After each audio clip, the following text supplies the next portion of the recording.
to Subtext Discourse, the podcast taking you behind the scenes of the art world with unique individuals involved in the field. I'm your host, Michael Dooney. Today, I'll be speaking with my good friend, lighting designer and artist Kerem Asfuroglu. Among other things, we spoke about finding a balance between your career and artistic pursuits, recognizing opportunities, taking risks, and the various challenges artists and other creative people often have to face. A brief reminder to subscribe to Subtext Discourse on your favourite podcast platform to hear the latest episodes. But without further ado, I hope you enjoy my conversation with Kerem Asfuroglu. It was interesting seeing how your title now is lighting designer and graphic artist. Is Correct, that the main part? Yeah, I think after I don't know how many years of being just a lighting designer, pretty much you came to that revelation as well. Yeah. What a one-dimensional and unimaginative thing that can be. I think it's okay to name yourself what you feel yourself. So I feel like you were a graphic artist before anything else. And Correct. I think when I first went and visited you in Antakya or in Turkey, in Istanbul and in Antakya, I remember you had all your sketchbooks and all your drawings. And I remember as well growing up drawing a lot. And when you're, I suppose, 6 or 7, you think, oh, I really love doing this. Yeah. What can I do later in life? And your parents say, oh, well, you know, you can be an architect. Or I ended up being a draftsman first before I went into anything else.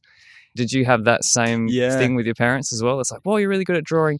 Well, you can't draw comics for a living. Yeah, exactly. Like that generation, the best will in the world, their major concern is don't fall into the pitfalls that we've fallen into. And they really worked hard to create a more constructive and more recognized and respected deal out of your interests. My mother particularly was like always tried to put me into maybe we could do design, maybe we could do architecture. But it was actually really my sister who actually came up with this thing. You know, there's actually people like you study design, because I thought I was going to be unemployed or there was no hope for me, because making it as an artist was such a tough thing at the time in Turkey when I was growing up.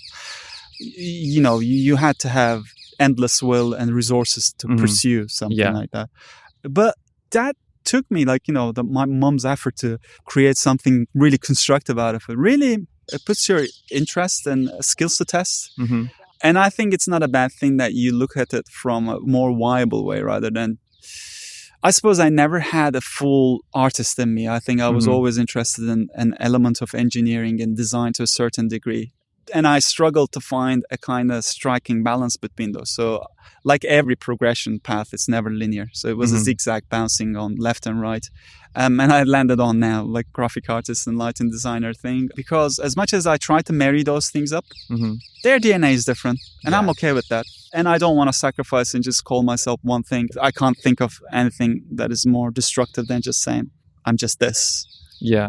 I mean, we met studying lighting design together. Yeah. Prior to that, you did interior design or you did interior architecture? I studied interior design in Turkey. It was fun and interesting, but I quickly understood that's not the thing that really described me. And when I was doing that, I really understood the power of lighting. I went to Germany and an Erasmus to a place called Hildesheim. I've seen lighting design department. That was very interesting. And that was my first, trial with the German education system, which I liked a lot. I think it was like, it really, kicked me in the ass. But because Turkish education system in terms of design was not very far away, because after the Second World War, lots of professors who fled Germany were actually given positions in the Turkish universities. Oh, and really? They were the first people who laid down the foundations of the Bauhaus design education. And when Israel was established, so a majority of these professors then moved on and left Turkey. So when I came to Germany, I was really surprised. I didn't struggle with that design culture. I did actually find it a bit more interesting to adapt when I came to the UK, because the design culture here was very different in comparison to Germany. The aesthetic, the functionality, the understanding, appreciation of design quality, it's very different. There's something you can clearly say German design and there's the British design. And I think it was good to be able to tap onto both of these differences because, it really adds value to your design understanding as well. And it kind of gives you more ways to justify your design. Yeah. Because you have a bit more control over the narrative as well, or the representation. And also it makes you a bit more aware of the general design culture. I think that's one of the beautiful advantages that we studied in Wismar, because we were always very well aware of the international design culture, people, But yeah, like, likewise, I can also ask you the same question that you asked. Because when you came to Wismar as well, like, so lighting design was one of the things that you were interested in. Yeah. But then, like me, you also had lots of different skill set and interests. And I suppose, like me, you also struggled to actually put them all into one basket. And like us doing this interview is the greatest manifestation of it's okay to be multiple things, I suppose. Yeah, absolutely. Well, for me, because I was doing electrical design or doing electrical engineering, and the company I was at had multiple branches. Security, it had fire, communications. Lighting was the one creative outlet. When I was working there, I was also doing music and playing in bands and doing promotion and other things outside of that. Yeah, fun stuff. Yeah, exactly. But lighting was the one where you had, let's say, a degree of creative expression, which you didn't have the same way when it comes to laying cables and working out the path of least resistance for moving electricity around. So that was, I suppose, one of the reasons that I went to study lighting design, because it's like, okay, now I need to specialize in something. But maybe also as well, finding out or realizing going through that specialization process that it's like, maybe that doesn't fit to me either, because when you do have so many other interests and you draw inspiration from a lot of different sources, putting yourself just in that one box is also quite difficult. I mean, restrictions are good to some extent, but then at the same time, you're inherently limited, because if you're only doing that one thing, you can't do anything else. I got great respect for people who actually find their passion early doors and then fully capitalize and focus on it. I wish I was one of those people, because there's always the sense, I suppose you also share a bit. I never felt that I fully explored my true potential on one thing. Like, the jack of all trades, master of none. But apparently that actually saying ends with still better than master of one. But nobody talks about that. Oh, really? Yeah. I didn't know. I saw a presentation about that recently, saying it's important to try a lot of different things to know what you're good at. But also, I think having the different influences from multiple disciplines and multiple sources, rather than just focusing on one thing. The talk I saw was something to do with sport. They were using Tiger Woods as an example, just to say, well, he started golf as soon as he could walk, and that's why he's really great at it. But then they used Roger Federer as another example and said, well, he tried football and then he tried this and he was swimming and everything else. Yeah. Now he's, one of the greatest tennis players of all time. But it took him a long time trying a lot of other things before he realized, actually, no, this is the one thing that I really want to excel in. Yeah, I think it really comes down to the individual. Opportunities mean a lot as well. It shapes you, become who you are. And some of those you can actually seize and some of those you can't.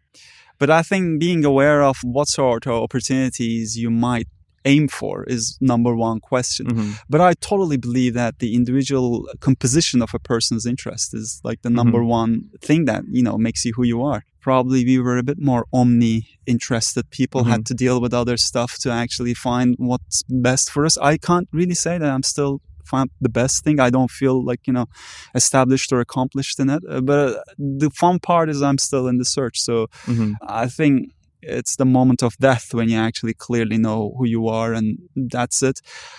There are lots of really, really amazing people who actually knew what they're made for very early doors. But again, that sense of awareness was distilled in them. That source of interest was already there. Yeah. So I think it really comes down to the individual. For example, I just met your daughter, and you can observe some characteristics in a person. Often people talk about the nurture versus nature and stuff. Yeah.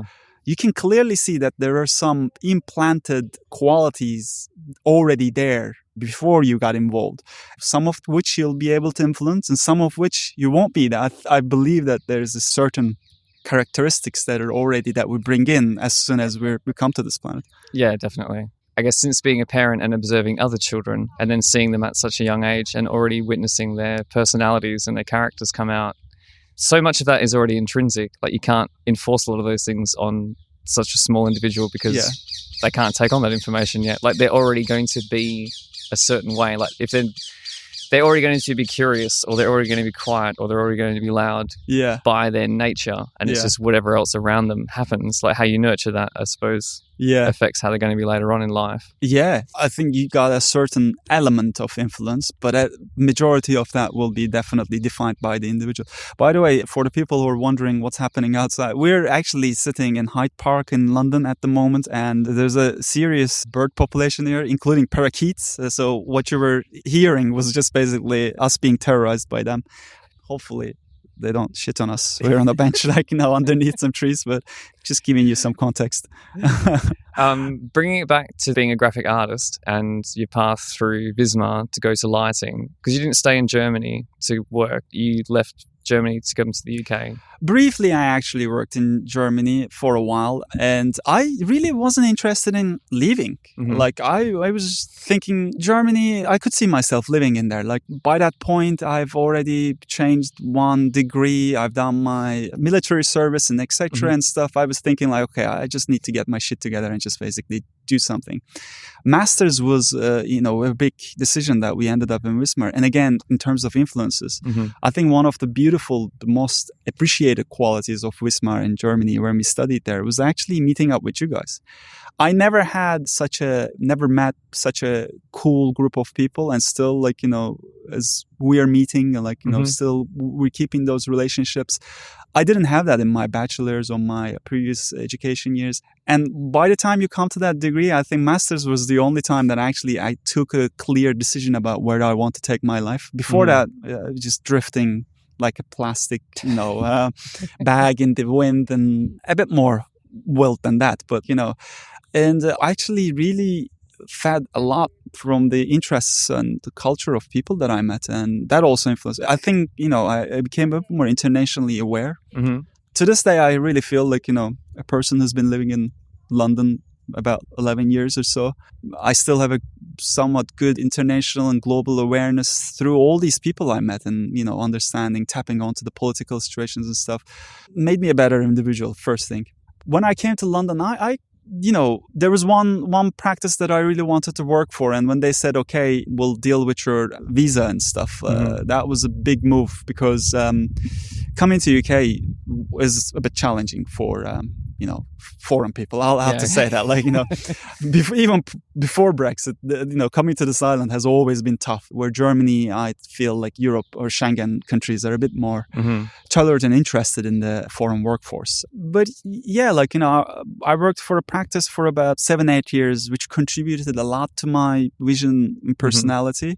But sometimes I question, did I stay too long? Because when you feel like you got some passion and other stuff and personal motives and ambition, it's always important to learn your art, working with the right people who can actually train you. But equally, if anybody's listening to this or interested in, like, finding their path, just don't spend too much time. When you feel ready, just act on it.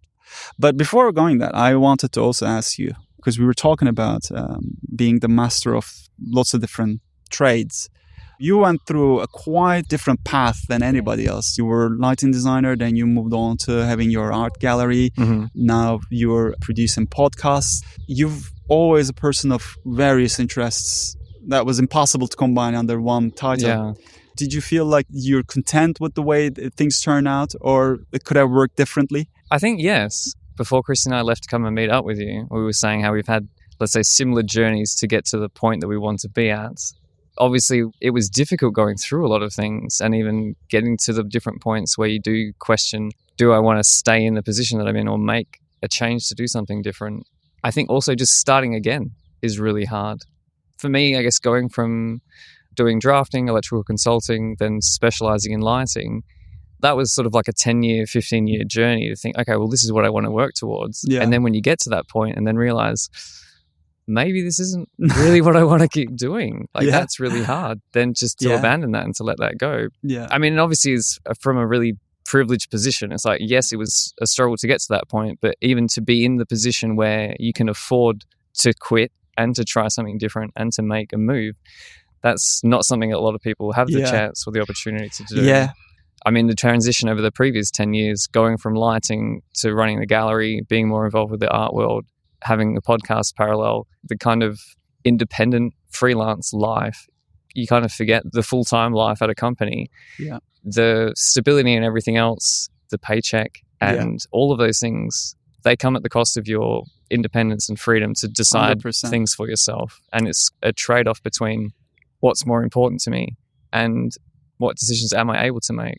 Because even now, thinking about having a child, I'm responsible now for another human. Yeah. And it's not the same as I can just stay out all night and pass out somewhere, because somebody else needs you to live. But you also seem like you were very, very well prepared and equipped for that moment. And I'm glad you've made the decisions you've made at the time. And like, if you were content and stayed in Australia, who would have, guessed what your life would have been? Exactly. I wouldn't have met any of you guys, and I wouldn't have had let's say, as rich a life experience. Yes. But that has also had its risks. I've not had anything to fall back on. Like, as we were saying about those individuals who actually find their passion early doors, and don't get me wrong, shitloads of them actually fail. We don't hear of those people. We only know the people who made it. Like, how many people needs to fail for an Eddie Murphy at 17, 18 to be successful? You see what I mean? Like, because they are not in your radar. Similarly, I have great respect for people who actually know themselves early and all they want is a 9-to-5 job, just to stabilize life. I have no criticism. I actually have great respect for people who know themselves very much. But again, had you not actually tried it, I think there is always going to be something at the back of your mind. Because I think at this age now, like me leading up to my 40s and now your early 40s, and I think you really appreciate that you've done these things while you could and you have no regrets, because had you not done those, you probably wouldn't be the same individual that you are today. And that's the only unique quality you have about your life, that you actually experienced all these things, because there's a time to do those and there's a time to be a father or a mother or or a boss. That's the interesting part. Yeah, definitely. Bringing it back though to we completely got derailed. We went on a big tangent then. Bringing it back then to before you went independent, you still found time somehow to keep your, let's say, your artistic practice going. I think that eventually allowed you to step away from the company you were at. Yeah. And I don't know if flourish is the right word, if you're at that point yet. Well, not yet, but yeah, hopefully one day it will flourish. But yeah, you're right. Being able to exercise and practice some of your creative outlet while you were doing something completely different on a day-to-day basis. And I think it was necessary to keep yourself sane. But also that stability, I think, as well, you need. Sometimes it's difficult, I think, for artists to say, I've got my 9-to-5 and I hate having to do that. I should just be able to survive from my art. Yeah. I loved my job. And also then this puts another pressure. If you want to explore your artistic potential and do other things on the side, then you'll have to create time for that. And so I pretty much like work over the weekends, in the evenings, on the weekdays and stuff. So I never minded that. As long as something stimulates me, I really don't mind the amount of time that I give to it. Well, I'm a bit better now since I'm married, because my wife actually, like, she's quite outdoorsy and she's very keen when there's sun out there, like, take my ass out there. Otherwise, if you leave me, I'll keep myself busy and entertained with stuff. But equally, my day-to-day job was actually quite stimulating and interesting. So the projects that you work on, and we were on a very... Yeah, you were going to say something? I was going to say, but then how did you maintain that creative energy afterwards? Because if I think about myself, when I was drafting, so when I was using CAD and producing drawings, it was easy to kind of switch to like manual labor mode and then save my creative output for later. Yeah. Whereas when I switched to doing project management or doing design, you're using up a lot of your creative energy because it's cognitively demanding. Yeah. And then when you have time on the weekend or you have time away from that, it's hard to kind of keep that drive going. Yeah. I totally get what you're saying. I think the design work that I was doing, I had a very well-established team and, we had a very clear pattern on how we tackled the projects, and it was a very collaborative environment. As much as you're very responsible for your job and the projects that you're managing, at the end of the day, you weren't alone. And I think that's one of the worst things can happen to a designer. And sometimes the great opportunities you get, you go into a place and they just throw work at you and just figure it out. Like, that could be very rewarding. But, if it's not the right culture and context, that might be very destructive for you as well. Because as a junior designer, you will need some level of guidance to understand what's the best way to take. And I think you would want to learn from the experiences of the others. Particularly, this is why I think COVID was a very terrible time for junior designers going into the workforces, because, not experiencing that ambiance and environment, that you really don't understand how much you're missing out in terms of every little conversation you're hearing, learning. One of the things that I loved about, you just go to work, you used to learn about the best film to see, the best theater to go, the best exhibition in the town. That's only the morning coffee chat that you're having. Yeah. And the thing is, people not often appreciate is once you actually established and learn your art and how you do it, you learned your profession well, it was very easy for you to then transition to working remotely. But imagine that immediately the first structure that you go into working remotely, I think it was a bit difficult for the younger workforce. Again, I got a bit like derailed. Going back to the art element. So doing that in the daytime is obviously it's a complete different stimuli. But art... So what I used to do, by the way, maybe we should give a bit more clarity to people. So I started this comic project called Dark Source. I believe light is a composition of brightness and darkness. And one of those qualities overcome one another. You can't experience anything. So I wanted to explore our connection with light from a darker perspective. So it had a bit of a darker tone, like Black Mirror, the Twilight Zone, which had a big influence over me.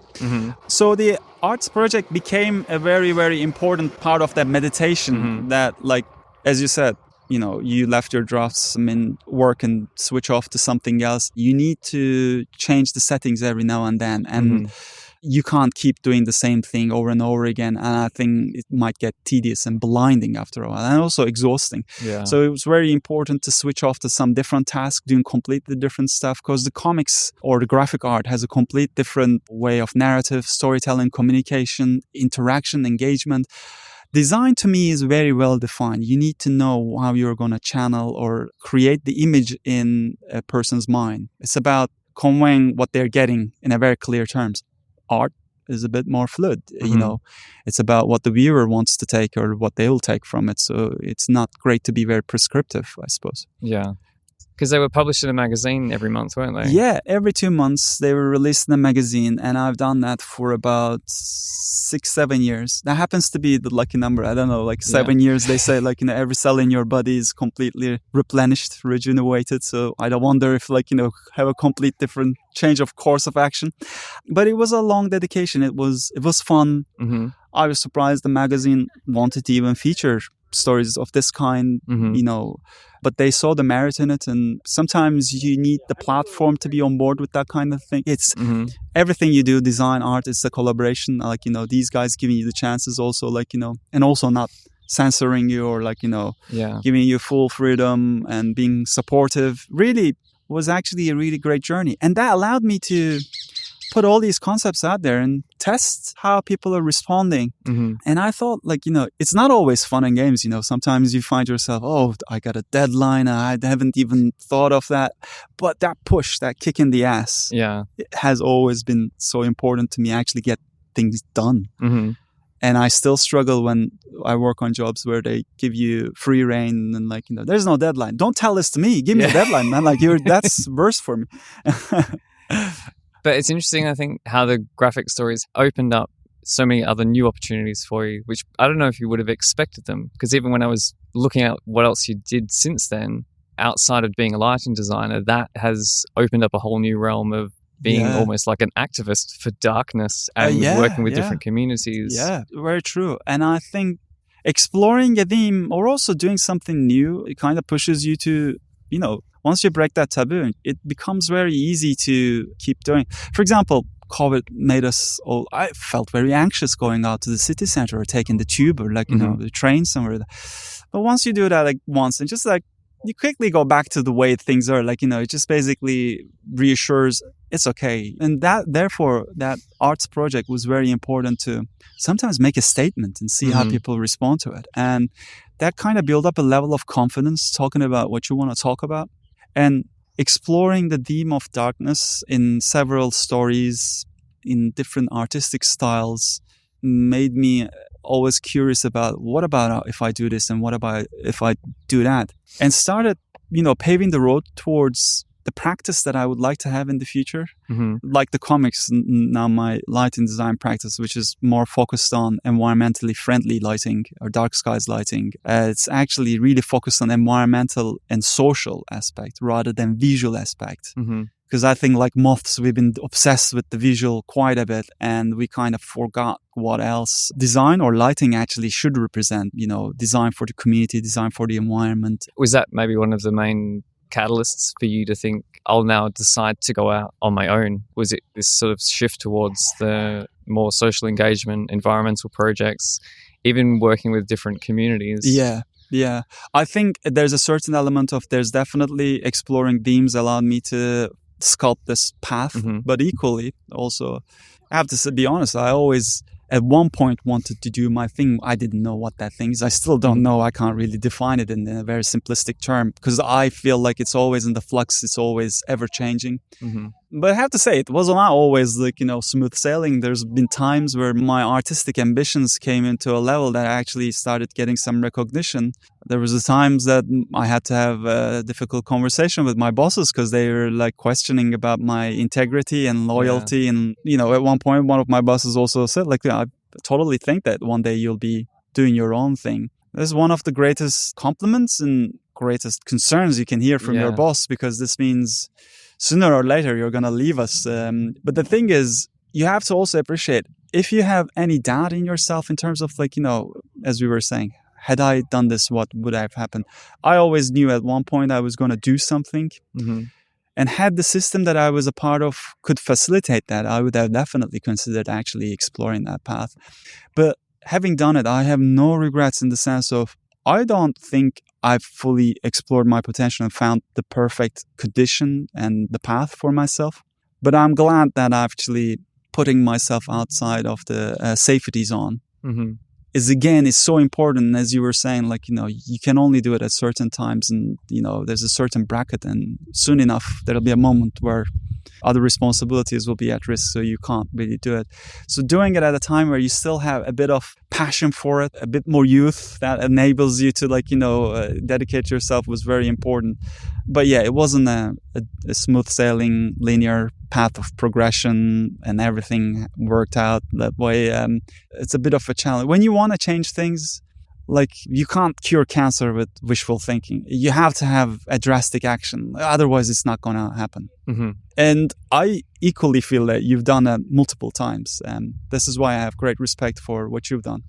And you've done it in a quicker term. Like, you haven't spent 7-8 years wishing like, maybe this works. Let's see how it goes. Like, you were way more sensible, and you basically...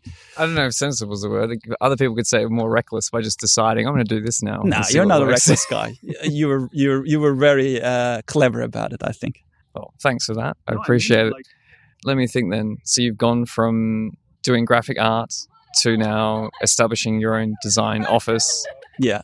Doing the artwork. I think that had a pivotal role in your kind of evolution as a sole practitioner, really. Like, had you not done that, you maybe didn't have the same doors of opportunity open. Yeah, very true. I think what Dark Source stood for was always being inquisitive, be a thinker, be investigative, be a philosopher, like not visually, also mentally intriguing, like, find concepts that are curious and interesting to people. Exploring those themes really gets your brain going, and you start questioning your own existence and ambitions as much as the stories you're exploring. That's why, I appreciate people who do other stuff, keep researching and stuff. Eventually, that research will get to you. It will change who you are. It's not about a practical task that needs to be done. When I was at my practice, I worked on really, really high caliber, high-end, interesting projects, big, small, national, international. Being able to tap onto those things was great. But outside, I was also always curious about the community work as well. So I was volunteering at a community center that was focused on mentoring young people, mostly teenagers, at critical time at their lives, around 13, 14-year-old, and mostly focused on an ethnically diverse community, which still to this day I live in a kind of context that is quite culturally diverse in North London. And those experiences really shaped me. These people that I've been privileged to mentor, and this community center that I used to, the people who were there, the people that I've been lucky to be influenced by, completely changed my personality as well. And that, again, was a very interesting experience. Besides the art and design, who I am as an individual, when you put yourself out there, you're open to interactions and influences. And these people, these kids that I was meant to mentor, turned back and started influencing me in return, which led to a project in Africa, because the community center also encourage people to come up with their own little projects, social impact projects, and deliver it. They support and empower you to do it. And as soon as I left my practice, I was in a bit of an existential situation, what am I going to do?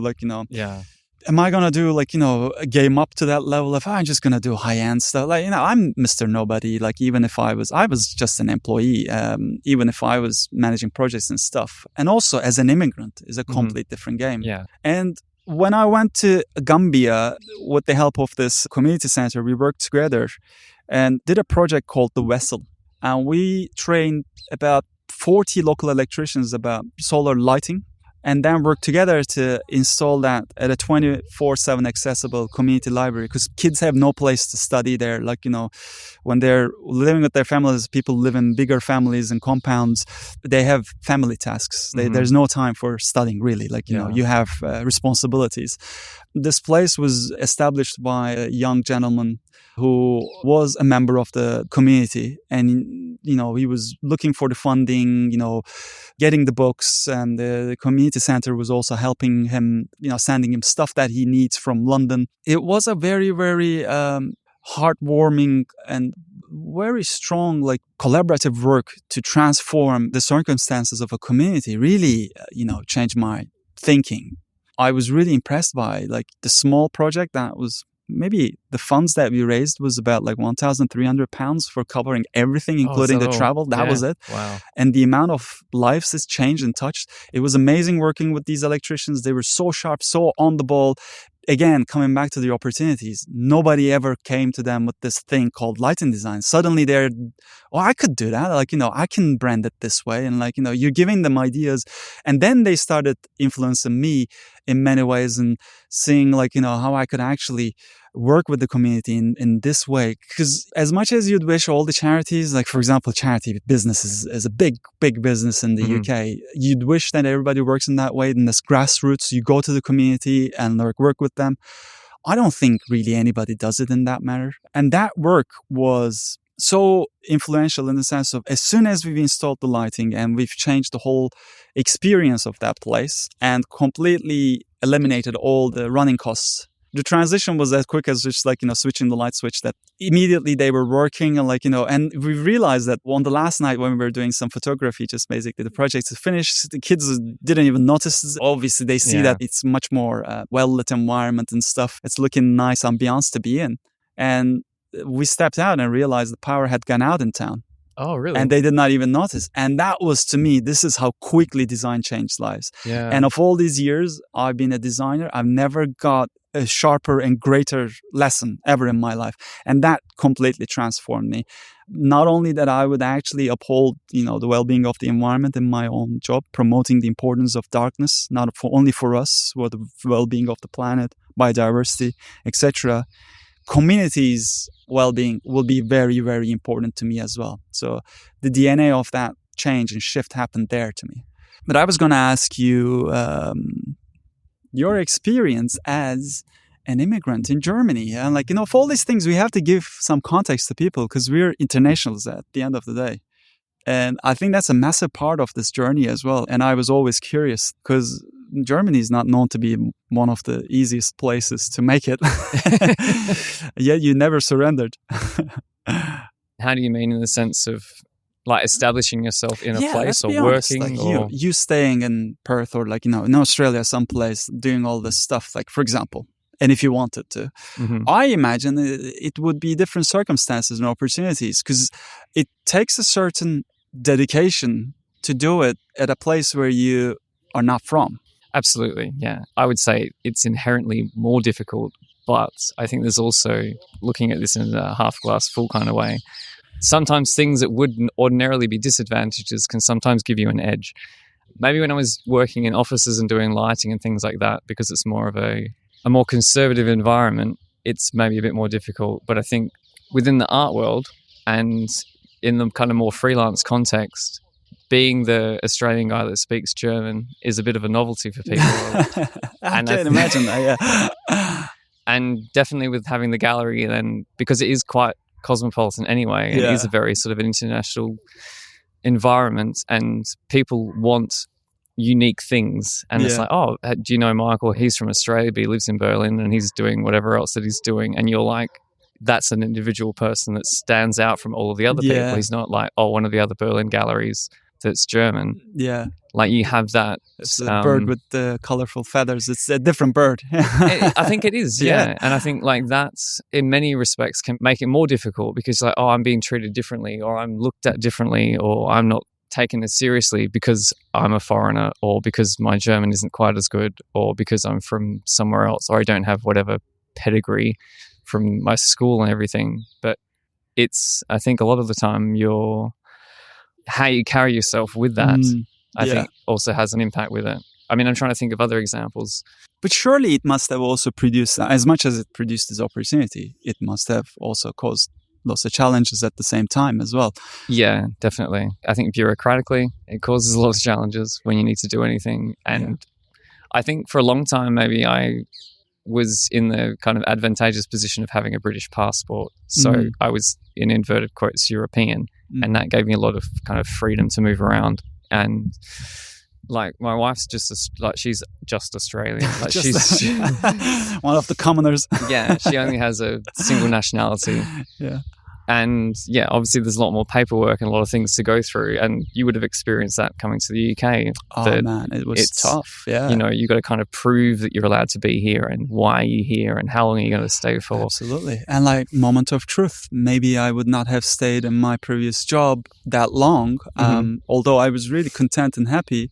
Now I'm a dual citizen, but it was very, very tricky for me to let my job go. You know, you have to have justification. It's not that easy. It's very complicated, and you might lose your work permit. Yeah, and I think that also has a big impact on your ability to take risks. Yeah. Well, I was thinking about it before, the different decisions I've made up until this point, and even thinking for you leaving your previous job, going solo, not just the financial constraints, but also the paperwork involved with being a solo practitioner and just doing whatever you want to do, making your own decisions and being in control of your life.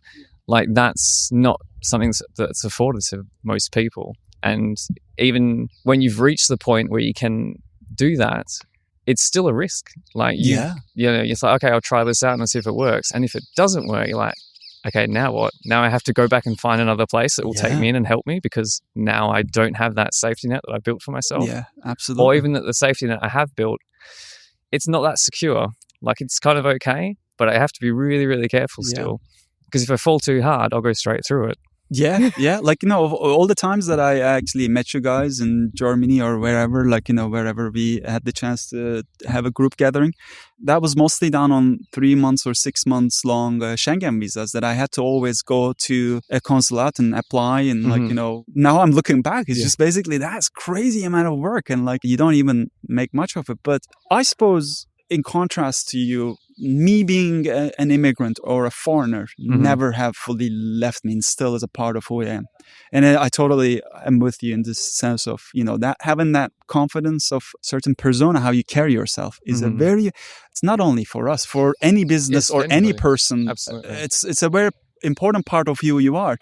And also, like, you know, a very good friend of mine once actually advised a cheesy phrase, but she said it in a way that really resonated with me. Fake it till you make it. Like, you know, it's very important part as much as, you know, who you are, who's rising up to the challenge, but also to inspire trust. Sometimes you need to basically go above and beyond. You have to be a bit ruthless and you can't always offer who you are just to people on the plate because often people want a level of additional ambition and layer, and like they want to see a person who gives that narrative to them and say like, this guy's got it.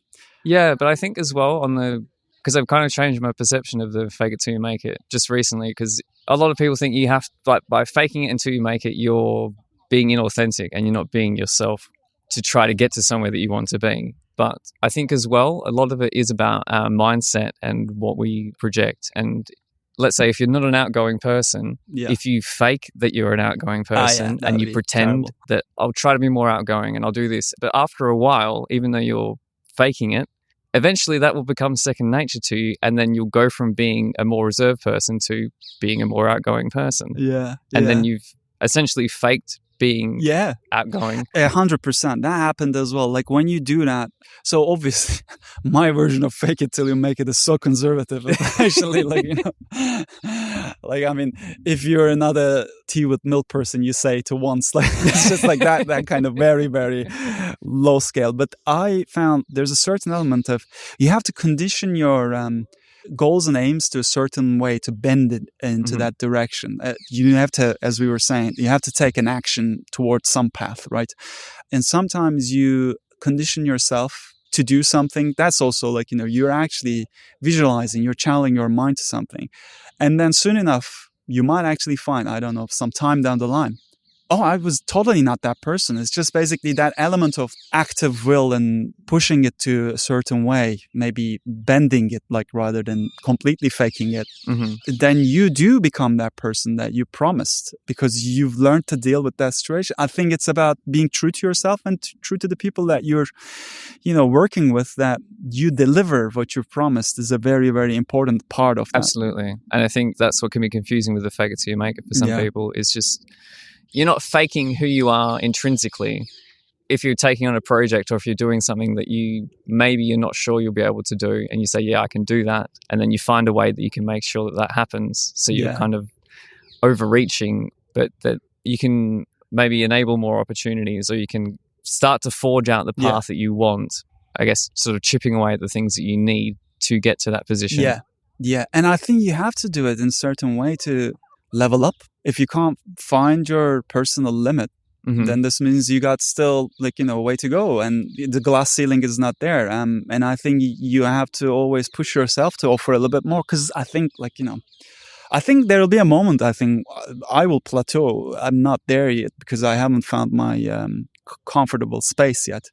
But there might be a challenging position where you come to, I don't know, you're looking after, I don't know, four or five people's well-being, or, like, you know, not only your family, maybe employees and their well-being, and, you know, you need to have a certain income, etc. and stuff. I think there will be a moment where you'll have to reduce the risks that you're taking. Yeah, definitely. And the jobs you're doing will define who you are. And if you're keep doing the same stuff and stay in your comfortable place, you'll be only that thing, and you won't have any other potential branching to other parallel paths. And we're enjoying the sense of, like, you know, still it's not fully settled, it's not set in stone, you can explore and play.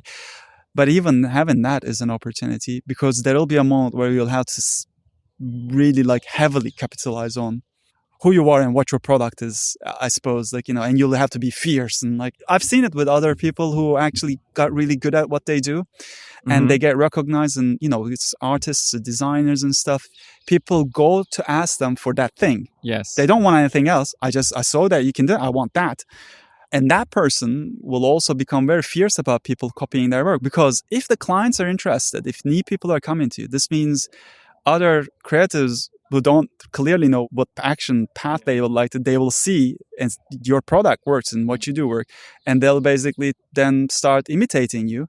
This is how designers and artists influence each other. And it's fair to say, like, you know, everybody does that. Obviously, how, you know, they'll implement it with their DNA, or it'll be just, like, you know, straightforward copying your persona or work. You never know. You're always open to risks. So I think it makes you at a certain, I don't know, maybe we hit 50. We'll be like, you know, these grumpy people, like, you know, very protective of who you are, what you are. You never know. I feel like, for me, though, a lot of the time, and I think I feel the same when other people, when I see them being really protective about their ideas, your ideas should, in a way, be limitless. And if you're just being really protective of, like, a few things that you've got, because obviously a lot of people just steal ideas from other people, and if all of those sources dry up, then you're like, okay, now I've got none of my own ideas. What am I going to do? And all you can do is regurgitate other people's ideas. And I think if you're less protective over certain things like that, it's like, well, okay, yes, you took that idea of mine, but I have more ideas. I have other things, and I'm not restricted by just this one thing. Honestly, 100%. And you know what? Oh, well, there's big trucks passing, folks. We'll be right back. Yeah. To that point, I mean, it's a bit of a side point, but, like, on the tube before, I saw the posters up for the reissue of Kid A and Amnesiac, or Kid Amnesiac, whatever they're calling it, for the Radiohead reissue. Oh, yeah. And about how that pivot that they made from OK Computer to Kid A is one of, like, the I don't know, the greatest pivots, but they're just saying, like, in terms of the position that they were at their careers, they could have just made a few more OK computers. Yeah, true, very true. It's a great band, always reinvented itself. But to make that decision, to think, well, no, we want to keep evolving as artists. We want to keep trying new things. We just don't want to be put in this box of, oh, well, I'll go to you guys for this kind of music. That's, I think, the dilemma of the great artists who can actually still challenge themselves at every point. Like, neither of us in that caliber yet in life. But we're far away from that. I think, but still at a smaller level, yes, you think, well, maybe I can try this, maybe I can try that. Not only that, but following what you think people want or following what people have already said that they like. And when you were saying before, if you're a designer or an artist or whatever kind of person that's producing any kind of output, like, other people will copy that because they're, oh, wow, that's resonating, that's really good, I'm going to do exactly what they're doing because then that will work for me.